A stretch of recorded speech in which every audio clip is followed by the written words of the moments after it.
Welcome back to Freakhouse Customs, and today we're going to see if we can get this thing to spark. This is actually engine 2. Engine 1's in the bike, so we're going to work on this one on the bench. We're going to figure out how to make this thing work. We've got multiple coils, ignition, and this seems to be the best of the four. This seems to be the best of the 4 that I have, and we're going to see if we can make this work. I was able to find a wiring diagram online. Luckily, old bike, pretty sparse. 3 wires. I think the whole bike totally, in total, has not even a dozen. So we'll figure out if we can make this work. So your standard points ignition spins around. It's going to bink, bink, bink, open, open, open.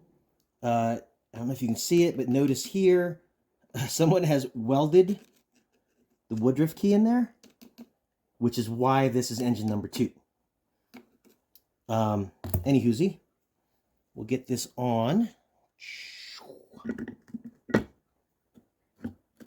Get this on. Try to spin it. And check the point gap. All right, so I can't get the camera to pick it up, but when you spin it, the points actually open and close. So that's a good thing. So next we're gonna find a set of coils. So next we're gonna find a coil and hook this thing up, spin it, and see if I can get some spark. Alright, so what we got here is the Ducati stator. Has 3 wires coming off of it. This is, the blue is for the horn. Don't know why you need just a wire for the horn. Brown is for the lights, and green is ignition. So green is what we're looking for. So it's gonna go to the hot side of the coil. This is running the hot side of this coil I got sitting here. Hot side there. Just got a wire grounded to the engine block. Kaboom. There. Spark plug here. Somehow. Here. Chill. Spark plug. Right. Then we'll just turn it with my handy dandy drill and see if we can get some spark out of this thing.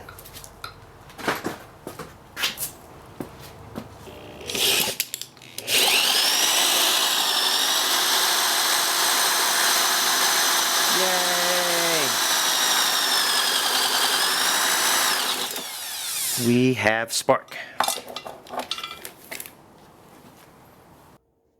Alright, cool. So we've got it, we have spark. Very cool. Didn't have to go through a bunch of different tests, but I do want to do more techie videos in the future. So if you want to see me, maybe one of these is bad. Well, I'll test all of these. If one of them is bad, then we can go through how to figure out what's wrong.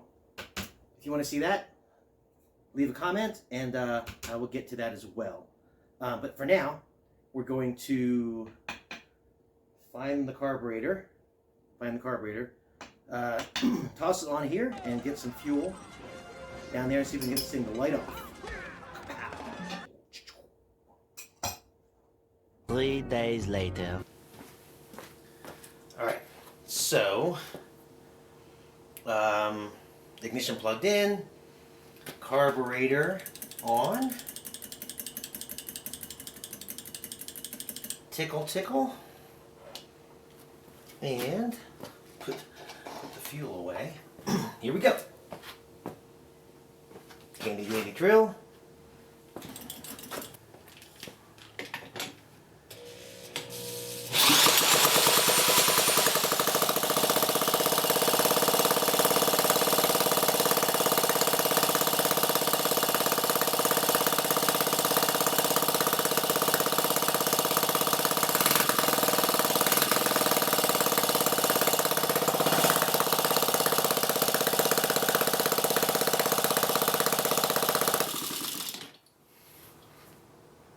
Kaboo!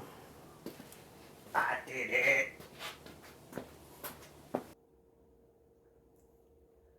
Alrighty then, I am freaking stoked.